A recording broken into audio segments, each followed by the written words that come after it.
So, good morning, all.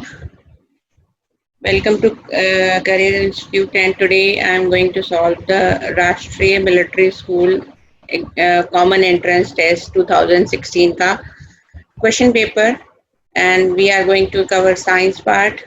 In the science section of this examination, there are 50 questions. Question number one है the process by which artificial fibers are made from the simple molecules is known as. इसमें क्या होता है कि आप artificial fibres हैं जैसे कि सिंथेटिक फाइबर्स भी बोलते हैं उनको, जैसे नायलॉन है, जैसे डेक्रॉन है, पॉलिएस्टर्स हैं, पॉलीएथिलीन है, वो बनाते हैं from the simple molecules, monomers का यूज करके आप बनाते हैं और इस प्रोसेस को हम बोलते हैं पॉलीमराइजेशन। इसमें क्या होता है, छोटे छोटे मॉलिक्यूल्स मिलके एक बिग मॉलिक्यूल बना लेते हैं, वो बिग मॉलिक्यूल है polymer and this process is called polymerization. It can be done in the laboratory, suppose जैसे पॉलीइथाइलिन जो आप यूज करते हैं या नायलॉन जो यूज करते हैं, वो छोटे स्मॉल मॉलिक्यूल्स के पॉलीमराइजेशन से बना है। ठीक है, तो सिंपल मॉलिक्यूल्स अटैच होते हैं, पॉलीमराइजेशन की प्रोसेस है और वो बिग मॉलिक्यूल बना लेते हैं। क्वेश्चन नंबर 2 है which fiber is also known as regenerated fiber। तो इसका करेक्ट ऑप्शन है रेयॉन। रेयॉन क्या होता है? Rayon is also called as the artificial silk. इसमें क्या होता है कि जो कॉटन जो नेचुरल फाइबर्स हैं, उनका जो सेल्यूलोज का पार्ट है, उसका जो सेल्यूलोज पार्ट है, उसमें क्या होता है, उसको क्या करते हैं, उस प्लांट फाइबर का सेल्यूलोज पार्ट है, उसको केमिकल्स के साथ ट्रीट किया जाता है और फिर से एक फाइबर बनाया जाता है बाय विस्कोस मेथड। तो इसमें क्या होता है कि it is also called as regenerate, और ये है rayon. Rayon is not completely natural और आर्टिफिशियल वूल। इसमें क्या होता है कि बेस उसका नेचुरल है, लेकिन उसको केमिकल ट्रीटमेंट के थ्रू एक नया फैब्रिक तैयार किया जाता है, तो it is also called as regenerated fiber. It is also called as regenerated fiber, तो सेकेंड का ऑप्शन है रेयॉन। नेक्स्ट क्वेश्चन है question number 3। which of the following nutrient is replenish the soil after growing leguminous plant। मतलब यह है कि आप अगर लेग्यूमिनस प्लांट को ग्रो करते हो तो सॉइल में कौन सा न्यूट्रिएंट रिच सॉइल हो जाती है, तो वो है लेग्यूम प्लांट्स के रूट में होते हैं rhizobium bacteria which fix nitrogen from the atmosphere in the form of nitrates, जो कि प्लांट के लिए बहुत यूजफुल होती है। तो सॉइल में जो नाइट्रोजन की कमी है वो पूरी हो जाती है, रिप्लेनिश हो जाता है वो उसका कमी, और तो है न्यूट्रिएंट का नाम है nitrogen. Question number 4, which microorganism that cause diseases in human being, plant and animal are called? What are the microorganisms which cause disease in the plant, human being and animals are called? They are called pathogens. Pathogens or disease causing microorganism. Option is C. Pathogens are the microorganism that cause diseases. बाकी carriers तो होते हैं जो carry करते हैं, suppose जैसे malaria का career है फीमेल एनोफिलिस, वो अलग है। Spirogyra is an algae. Antibodies are the medicines which are formed by microorganisms and used against bacteria। तो फोर्थ का करेक्ट ऑप्शन है, जो कि disease causing microorganisms are also called as pathogens. Next question number 5 है Bhopal gas tragedy was due to. Bhopal gas tragedy हुई थी, भोपाल में एक यूनियन कार्बाइड नाम की एक जो थी एक फैक्ट्री थी, उससे एक गैस लीक हुई थी, methyl isocyanate. It was a poisonous gas और इससे काफी लोगों को नुकसान हुआ था। तो it was because of the leakage of a poisonous gas that is methyl isocyanate. Next question है kaleidoscope is based on the pattern of. Kaleidoscope में क्या होता है? कलाइडोस्कोप में होता है 3 प्लेन मिरर जो कि एक ट्रायंगल के फॉर्म में अटैच होते हैं with their reflecting surface facing each other. और उसमें क्या होता है कि कलाइडोस्कोप में एक तो होते हैं 3 प्लेन मिरर जो कि उनकी रिफ्लेक्टिंग सरफेस एक दूसरे को फेस कर रही होती हैं, और इस पूरे सिस्टम को एक उसके अंदर कार्डबोर्ड बॉक्स के अंदर रख दिया जाता है। और when you rotate the cardboard box you can see multiple बहुत सारे पैटर्न्स आपको बनते हुए दिख सकते हैं। तो वो होता है कलाइडोस्कोप। तो kaleidoscope works on the principle of multiple reflections. ठीक है, कलाइडोस्कोप क्या होता है? कलाइडोस्कोप काम करता है on the principle of multiple reflection. Kaleidoscope में जैसा कि मैंने बोला एक इस टाइप का होगा, कुछ कलाइडोस्कोप है वो होता है कुछ इस टाइप का। Suppose let me draw some rough structure, ऐसा कुछ है। 3 प्लेन मिरर जो एक दूसरे उसकी रिफ्लेक्टिंग सरफेस एक दूसरे को फेस कर रही होती हैं, और इसमें क्या है कि इसके आगे एक ग्लास डिस्क, बीच में आप बैंगल्स के पीसेस वगैरह रख दो और एक और ग्लास डिस्क, और इस पूरे अरेंजमेंट को एक कार्डबोर्ड बॉक्स के अंदर बंद कर दो, और सामने एक रहेगा आई पीस टू सी। अब व्हेन यू रोटेट तो ये बैंगल के पीसेस जो यहाँ पर डालें इसकी वजह, और यहाँ पर 3 मिरर है, मल्टीपल रिफ्लेक्शन की वजह से you can see various patterns. तो kaleidoscope works on the principle of kaleidoscope is based on the pattern of multiple reflection from various mirrors because more than one mirror is there. Next question, acne and pimples on the face is due to the secretion of। acne और pimples होते हैं at the time of puberty, when you hit puberty at the age of around 14 years in girls and sometimes later in boys। तो क्या होता है उसमें acne and pimple हो जाते हैं आपके फेस पर बहुत ज़्यादा।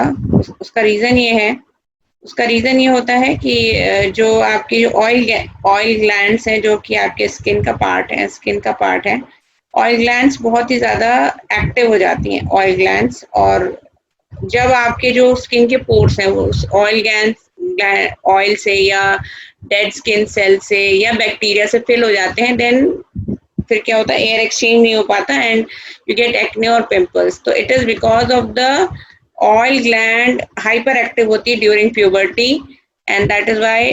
और अगर आपके पोर्स ब्लॉक हो गए because of oil, because of dead cells और because of bacteria, you will get acne और pimples on the face. Next है question number 8, the spring balance is the device which is used for measuring। spring balance क्या होता है?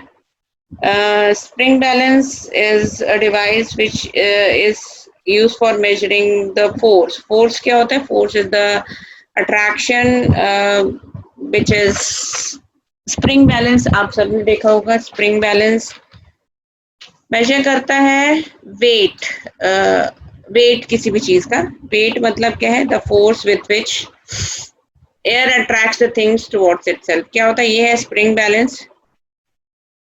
इसके अंदर एक spring रहती है, ठीक है, और यहाँ पर स्केल बना होता है साइड में, और when you put some weight against it, ये स्प्रिंग नीचे होता है और वो बताता है ग्रेजुएटेड स्केल पर कि क्या है उसका वेट क्या है। तो स्प्रिंग बैलेंस वेट मेजर करता है, और वेट क्या है? Weight is the force by which earth attracts thing towards itself. ठीक है, वेट आप कैसे निकालते हैं? It is not the mass is the amount of matter contained in anything. और वेट क्या होता है? फोर्स होता है जो जिससे कि अर्थ चीजों को अपनी तरफ अट्रैक्ट करती है। ये हमको ऑब्टेन होता है by multiplying mass into gravitational pull का जो कॉज्ड बाय द अर्थ। तो जो आपका स्प्रिंग बैलेंस है दैट मेजर्स द वेट क्या है? It is the force with which earth attracts things towards itself. So spring balance measures the weight of the object by force acting on the object due to gravitation. ठीक है, तो इसका answer है force, सी। Eight का answer है, eight का answer है सी। Eight का आंसर क्या है? सी। ओके, नेक्स्ट क्वेश्चन है question number 9। Question number 9. The species of plants and animals which are found only in one particular region, and this question was also there in 2017. तो जो एक ही reason, particular reason में मिलते हैं उनको हम बोलते हैं एंडेमिक स्पीशी। एंडेमिक स्पीशीज है इसका, वो एक एरिया के लिए पर्टिकुलर होती हैं, तो इस टाइप की स्पीशीज को हम बोलते हैं endemic species. Question number 10, who is known as the father of microbiology. तो जैसा कि आपने देखा होगा कि Robert Hooke is not the father. Robert Hooke ने वैसे तो सेल्स की सबसे पहले खोज की थी, लेकिन ही डिस्कवर्ड डेड सेल्स। तो सबसे पहले जो लिविंग सेल्स को स्टडी किया था और उन्होंने माइक्रोब्स को स्टडी किया था वो थे एंटोनी वॉन ल्यूवेनहॉक। तो he is also known as father of the microbiology. Next question है हमारा, क्वेश्चन नंबर 11 है कि इन थंडर स्टॉर्म, मतलब थंडर स्टॉर्म जब होता है, charge accumulate near the upper edges of the cloud are। तो दिस इज सपोज क्लाउड, तो क्या होता है कि negative charge during thunderstorm, negative charge they appear at the bottom of the cloud and positive charge appear at the topmost portion of the cloud। ठीक है, और तो charge storm is also known as thunder cloud. तो top of the cloud become positively charge और bottom of the cloud क्या होता है, negatively charge हो जाता है। और अब जब होता है when the amount of opposite charges, electric charges on the top of the bottom becomes बहुत ज्यादा, जब इस तरह का चार्ज का अकोमुलेशन होता रहता है and when the amount of accumulated charge is too much, the charge start flowing with high speed through air between them. ठीक है, तो क्या होता है जब अकोमुलेशन ऑफ चार्जेस बहुत ज्यादा हो जाता है तो चार्ज क्या होता है, फ्लो करना शुरू कर देता है और फ्लो करना शुरू कर देता है। और ऐसे चार्ज क्लाउड्स के बीच की एयर भी क्या होती है, चार्ज हो जाती है और नेगेटिव और positive charge start flowing between through the air between them. और जब ऐसे पॉजिटिव और negative charges of cloud meet करते हैं तो क्या होता है, ऐसे बहुत सारे क्लाउड्स होंगे जिनमें अकोमुलेशन ऑफ चार्ज होगा। और जब चार्ज बहुत ज्यादा इकट्ठे हो जाते हैं तो इनके बीच की एयर भी क्या होती है, कंडक्टिंग हो जाती है। ऐसे चार्ज क्लाउड्स जब एक दूसरे के साथ टकराते हैं तब बहुत ज्यादा spark and electricity and lightning होता है, प्रोड्यूस होता है इन द स्काई में। ठीक है, तो in the thunderstorm the charges accumulate near the upper edges of the cloud. Upper edges पर क्या होता है, पॉजिटिव चार्ज होता है।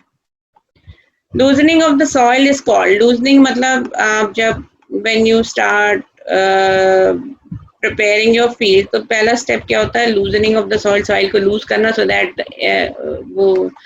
दैट रूट्स अच्छे से पेनिट्रेट हो सके और उनकी एयर का एक्सचेंज अच्छे से हो सके। तो loosening is also called tilling of the soil. Next question number 13, a person cot fire on clothes is wrapped with blanket. आपने देखा होगा कि अगर किसी को आग लगी हुई है तो उसको ब्लैंकेट लपेटा जाता है। उसका रीजन क्या है कि जो आग है उसको लगने के लिए तीन चीजों का, this is called fire triangle. उसके लिए आपको चाहिए एक तो फ्यूल, ऑक्सीजन चाहिए या एयर चाहिए या और चाहिए इग्निशन टेम्परेचर। तीन चीजें अगर हैं तो फिर वहां आग लग जाती है। तो क्या होता है कि जब आप किसी पर्सन जहां पर आग लगी है उसको, अगर उस जगह को उस पर्सन को ब्लैंकेट कवर करने की कोशिश करते हैं, ताकि ये ऐसा इसलिए करते हैं so that the air supply reduce हो सके। इसमें से आपने अगर इस ट्रायंगल में से किसी एक चीज को हटा दिया तो आग बुझ जाएगी। तो इसमें आप कोशिश करते हैं कि ऑक्सीजन की सप्लाई रोकी जा सके so that to put off the fire, आग बंद हो जाए।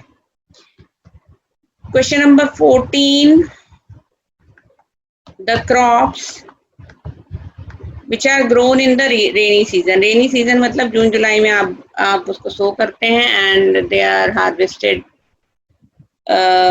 in the month of October, September, October, वो होती हैं kharif crops.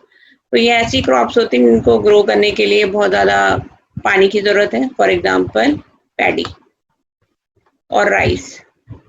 Next question, opening door, door को आप ओपन कर रहे हैं तो you are applying a force, आप डोर को पुल करके ओपन करेंगे, you need to touch it, तो वो है एक टाइप का कॉन्टैक्ट फोर्स।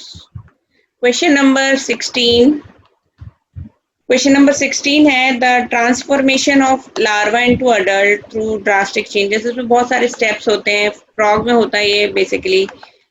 तो larva is transformed into adult frog and this process is known as metamorphosis. The brightest planet, तो हमारा जो गैलेक्सी का हमारे जो ब्राइटेस्ट प्लैनेट है वो दो ही हैं, Venus and Jupiter. Out of the given option it is the Venus which is the brightest planet. Next question, visually impaired people can read and write by using, तो they use braille system। इसमें क्या होते हैं, embossed letters होते हैं, इसको वो touch करके फील करते हैं और they can make out what is written। तो they use visually, जिनको देखने की प्रॉब्लम होती है they use braille system। Next question number 18, question number 18 है if Saturn is thrown into water, what will happen? If Saturn is thrown into ocean, it will whether float or sink or dissolve or so call the water। तो Saturn को अगर आपने ocean में throw कर दिया तो क्या होगा? Saturn की इंफॉर्मेशन अगर बात करें Saturn के बारे में, तो Saturn has the least density among all the planets। Saturn की जो डेंसिटी है सबसे कम है among all the planets। तो ठीक है, और इसकी जो डेंसिटी है वो that is lower than water. तो अगर आप उसको ओशन में थ्रो करते हैं, क्योंकि इसकी डेंसिटी पानी से कम है, तो it will float in water. Question number 24, children were asked to arrange the forces due to rolling, static and sliding frictions in a decreasing order. There are arrangements given below and choose the correct arrangement. मतलब आपको force due to rolling, sliding and static friction को decreasing order में arrange करना, मतलब सबसे बड़े magnitude से start करना है, फिर सबसे छोटे पे जाना है। स्टैटिक फ्रिक्शन ये होता है जब आप किसी चीज को, सपोज एक सरफेस पे कोई चीज रखा है, आपका सूटकेस रखा है एक सरफेस पे, ये सूटकेस है आपका, और इसको आप पुल करना शुरू कर दे, दिस इज विदाउट व्हील, है ना। इसको आप, कोई भी चीज है, कोई भी टॉय है, कुछ भी, ये सरफेस पे रखा है and you are pulling it, है ना। आप इसको पुल कर रहे हो तो क्या है, हर एक सरफेस इरेगुलर है, दोनों सरफेस में इरेगुलरिटीज हैं, और ये सारी इरेगुलरिटीज क्या होती है, इंटरलॉक्ड रहती है। तो सबसे ज्यादा फोर्स जो आपको लगाना पड़ता है वो स्टार्टिंग में लगाना पड़ता है, उसको हम बोलते हैं स्टैटिक फ्रिक्शन। तो मैक्सिमम मैग्नीट्यूड है वो है स्टैटिक फ्रिक्शन का। उसके बाद है कि जब when you have started pulling it, तो क्या वो ऑलरेडी मोशन में आ गया, तो इरेगुलरिटीज के थोड़ा सा इंटरलॉकिंग कम हो जाती है जब वो मोशन में है, ठीक है। तो जब वो मोशन में है तो उसको बोलते हैं हम स्लाइडिंग फ्रिक्शन। और नेक्स्ट एक तरीका है फ्रिक्शन रिड्यूस करने का कि आप सपोज आपका जो भी सामान है या सूटकेस के नीचे आप व्हील लगा दो, व्हील लगाओगे, इफ यू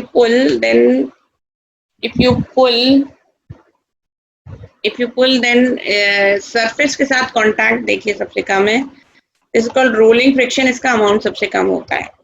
तो 20th का ऑप्शन है सी, सबसे ज्यादा स्टैटिक फ्रिक्शन। जब आप स्टार्टिंग से वो स्टेशनरी कंडीशन से स्टार्ट करते हैं, then sliding when it is already in motion, rolling means you have applied wheels on the surface, तो उसका फ्रिक्शन कम हो जाएगा क्योंकि सरफेस एरिया के साथ कांटेक्ट कम है। तो magnitude is static, sliding and rolling. Question number 21, Which fibers resemble wool are known as? तो एक्रेलिक फाइबर्स होते हैं जो कि वूल के साथ जिनकी प्रॉपर्टीज रिजेंबल करती हैं. Answer is acrylon. Question number 22. When wax candles burn, the flame given by when wax candles burn, the flame given by whether it is wicks. ये क्या होता है? wax है, wax की कैंडल है, ये इस टाइप की. ठीक है, यहाँ पर विक लगी है और इसमें कैंडल होती है. क्या होता है? आप विक में लाइटिंग करते हैं, आप इसमें लाइट करते हैं, you light the wick on a candle, और उसके बाद क्या होता है? हीट से ये जो हीट होती है, इससे ये वैक्स मेल्ट होता है. यहाँ पर सबसे ज्यादा मोल्टन वैक्स इकट्ठा होता है. अब ये जो मोल्टन वैक्स है that is drawn into this wick by the capillary action, और ये गर्म होता रहता है. जब ये लिक्विड वैक्स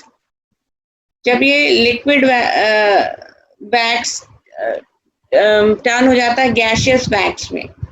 ठीक है, तो जब वो गैस स्टेट में कन्वर्ट हो जाता है तब वो इग्नाइट होता है और बर्न होता है. तो लिक्विड वैक्स नेवर बर्न्स. बिग में आप आग लगाते हो to get that temperature to melt the liquid, but actually जो बर्न हो रहा होता है वो होता है wax in the vaporise gaseous state. तो इसका आंसर है वैक्स वेपर बर्न हो रही होती हैं and you get the flame.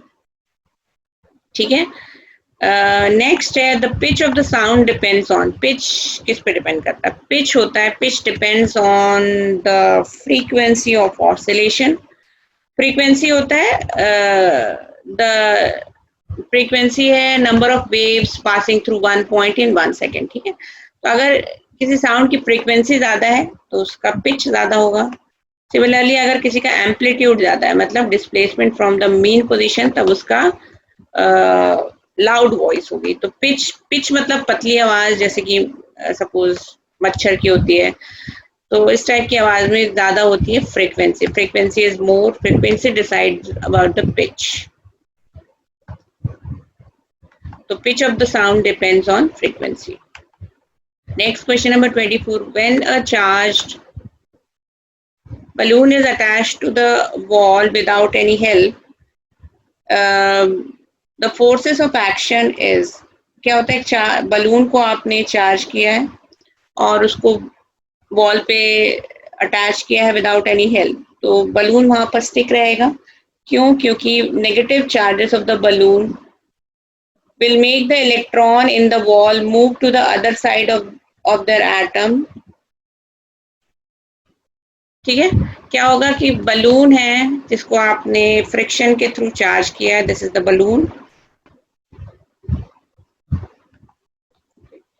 ये है balloon,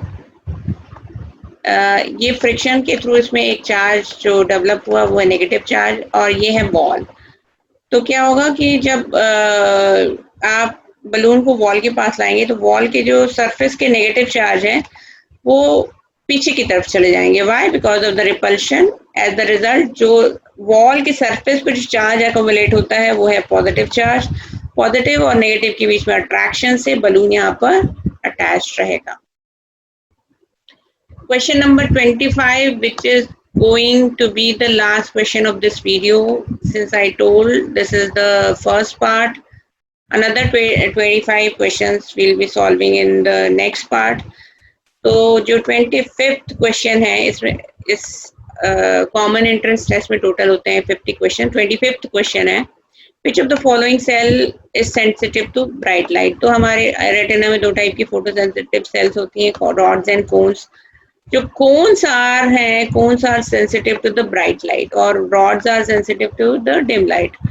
okay, so question number 25 is which of the following cell of the eye is sensitive to bright light. तो हमें पता है कि रेटिना में होते हैं light sensitive sales. rods are sensitive to rods are active in dim light and cones are active in bright light. यहाँ पर क्वेश्चन है ब्राइट लाइट में कौन से सेंसिटिव है, तो they are cones. Next question है which of the following hormone is called the male hormone. Male hormone जो कि मेल हार्मोन है जो कि which is responsible for the secondary sexual characters in males, it is testosterone.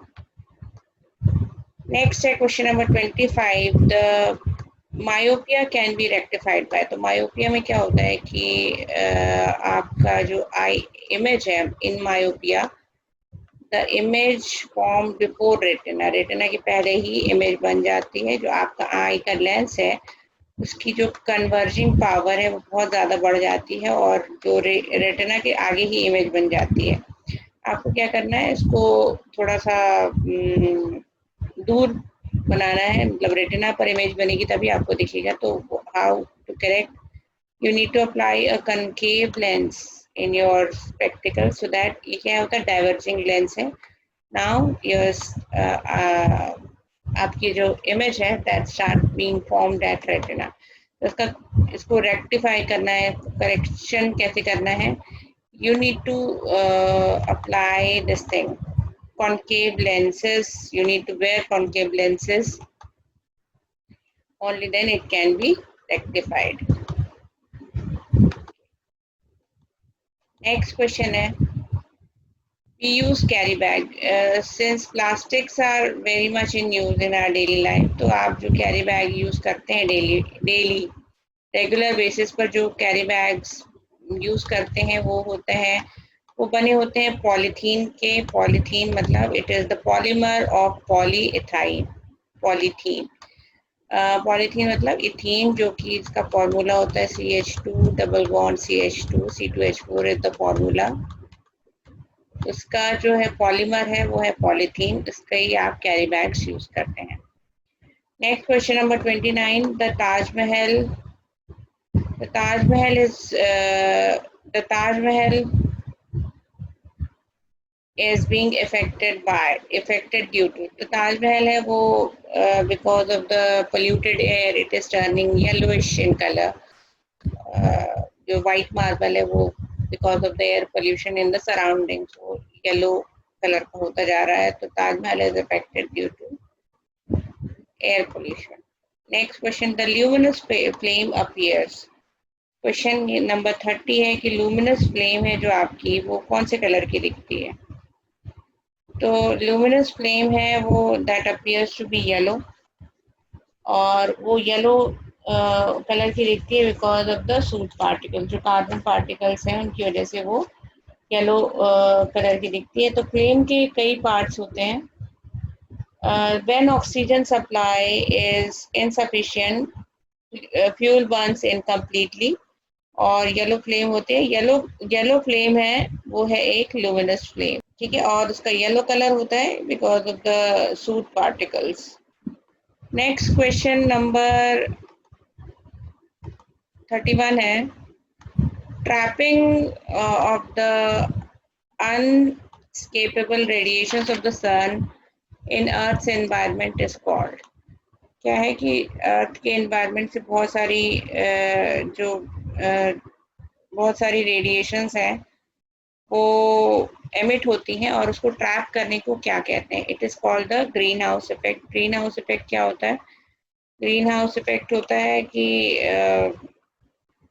There are gases in the green house in the atmosphere, उनको हम बोलते हैं green house gases. जैसे कि मीथेन है, कार्बन डाइऑक्साइड है, नाइट्रस ऑक्साइड है. ये क्या करते हैं कि सन जो कि अर्थ की रेडिएशन है, ये क्या करते हैं, मोस्ट ऑफ द ये सारी गैसेस जैसे मीथेन, कार्बन डाइऑक्साइड, ये क्या करते हैं, मोस्ट ऑफ द अर्थ की एमिटेड इंफ्रारेड रेडिएशन को एब्जॉर्ब कर देते हैं, और इससे जो एटमॉस्फेयर है वो हीट अप होने लगता है. तो द ट्रैप कर लेते हैं, कार्बन डाइऑक्साइड है, ये सब है, तो इसको हम बोलते हैं, this process is called as greenhouse effect and it is responsible for global warming. So trapping of the radiation in the earth atmosphere is called greenhouse effect.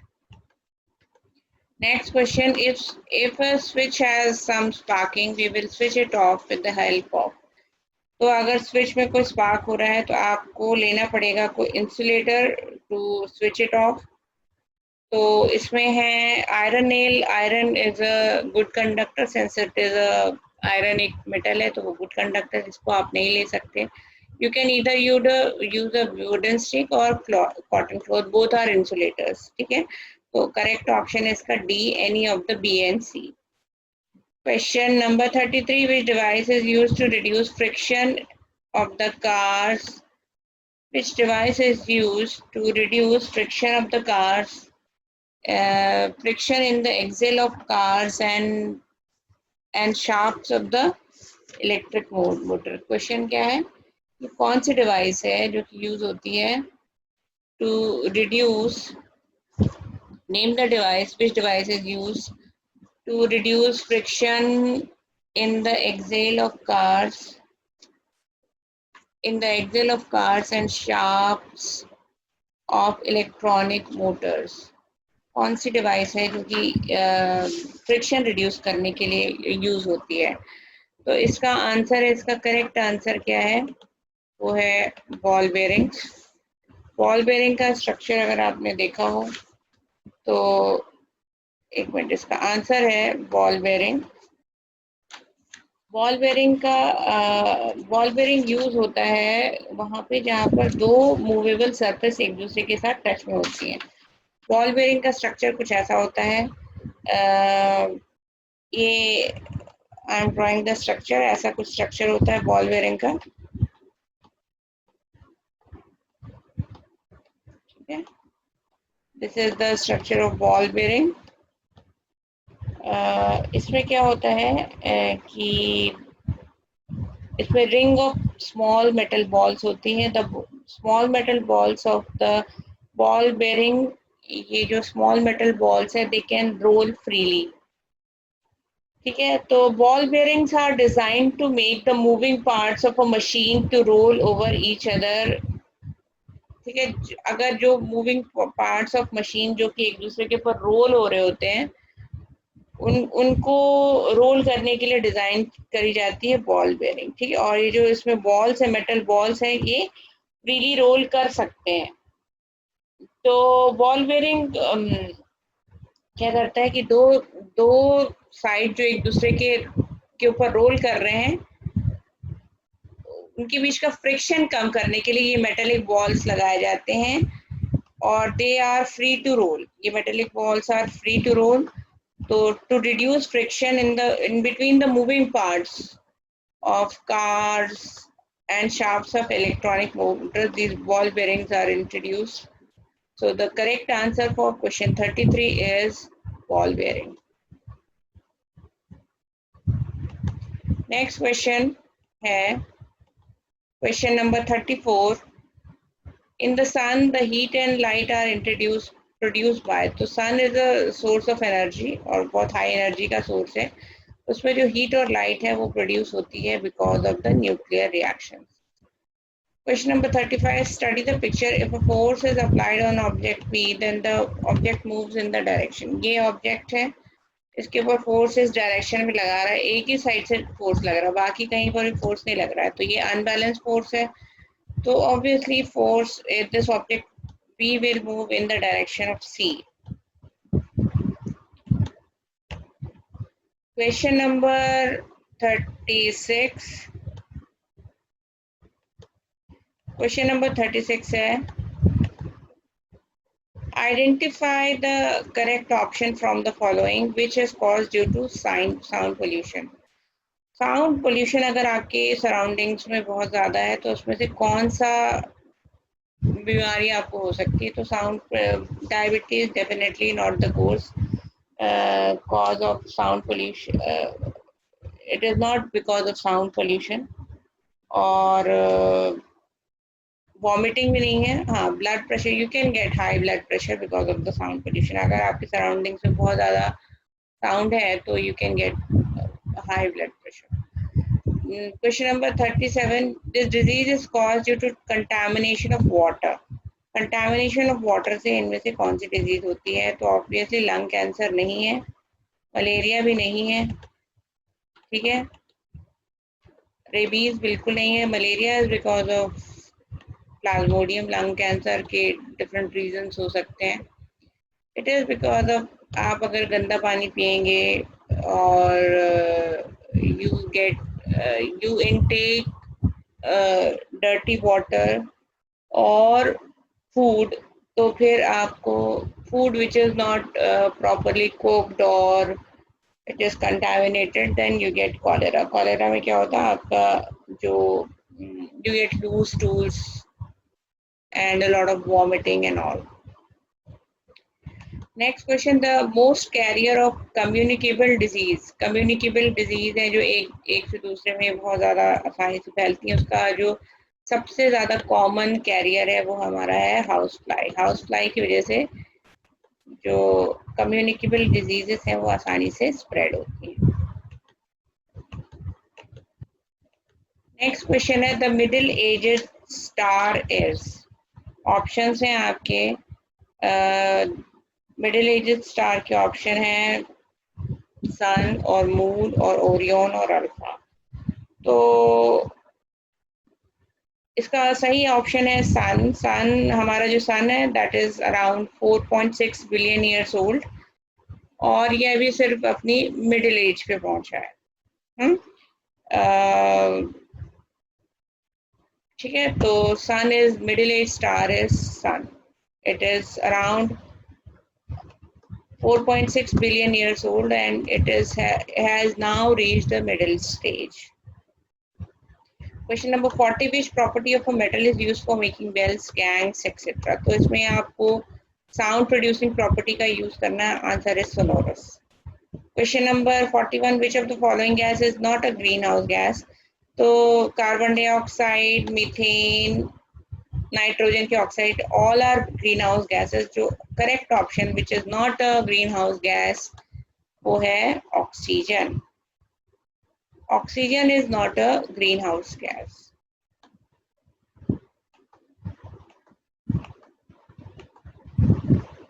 Next question, the first menstrual show which occurs during puberty is termed as menarche. और ये question सैनिक school 2020 में भी आया था. Correct option is menarche. और जब when it is stopped it is called as menopause. The question number 43, the most reactive metal out of the given option is potassium. For this you have to study reactivity series. वो आप देखेंगे तो potassium उसमें सबसे top पे है. तो out of the given option the most reactive metal is potassium. Next question है टेस्टिस सिक्रीट. टेस्टिस जो है मेल पार्ट है, मेल रिप्रोडक्टिव पार्ट है और it secretes testosterone, male hormone which introduces secondary sexual characters in males. Next question number 45, which human cell can change its shape. कौन सा human cell है वो जो कि अपना शेप चेंज कर सकता है. Answer is WBC. WBC is white blood corpuscles. WBC क्या होता है कि it has to fight the disease causing microbes, so it can enter any organism so that it has to change its shape. Next है SI unit of force. Force की SI unit होती है newton. Force is mass into acceleration और force की SI unit होती है newton. Standard unit of force is newton. बाकी आपको पता है कि pascal is the unit of pressure, metre is the unit of length, kilogram is the unit of weight. Next question है LED bulb consists of two leads. One is longer, another is shorter. The longer lead is always connected to. तो आपको पता है कि LED bulb है, it is used to detect बहुत ही small amount of current भी अगर किसी सर्किट में से फ्लो कर रहा होता है तो उसको डिटेक्ट करने के लिए आप LED बल्ब का यूज करते हैं. उसमें जो लॉन्गर लीड होती है ना, उसमें इस टाइप का LED बल्ब है और उसमें जो लॉन्गर लीड होती है that is for the positive terminal और छोटी वाली जो है वो नेगेटिव टर्मिनल के लिए होती है. तो longer is connected to the positive terminal of the battery. तो it is connected to the positive terminal. Next question, eardrum. Eardrum is the part of our hearing organ. ठीक है, इट इज द आपका जो hearing organ का part है ear drum. Ear drum कहाँ पर situated होता है? ईयर ड्रम होता है कि आपका जो एक्सटर्नल ईयर है और यहाँ से एक ईयर ट्यूब जाती है और इसके फ्रंट पर ही होता है ईयर ड्रम। जब ये ear drum is a membrane, जब ये वाइब्रेट होता है तो साउंड वेव्स आगे ट्रैवल करती हैं, ठीक है। तो it is the part of hearing system. Question number 50, and which is the last question of this video. Which leaves are used by the farmers to protect their crops from weeds and insects? वो हैं हमारी neem leaves. Neem leaves में insecticide properties होती हैं और ये leaves are used by the farmers to protect their weeds from insects, protect their crops from weeds and insects, ठीक है। तो हमने पहले 25 क्वेश्चन फर्स्ट वीडियो में सॉल्व किए and these were the next 25 question. So thank you very much. इस video को like करें, हमारे चैनल को सब्सक्राइब कर बेल आइकन जरूर प्रेस करें हमारी न्यू वीडियो सबसे पहले देखने के लिए।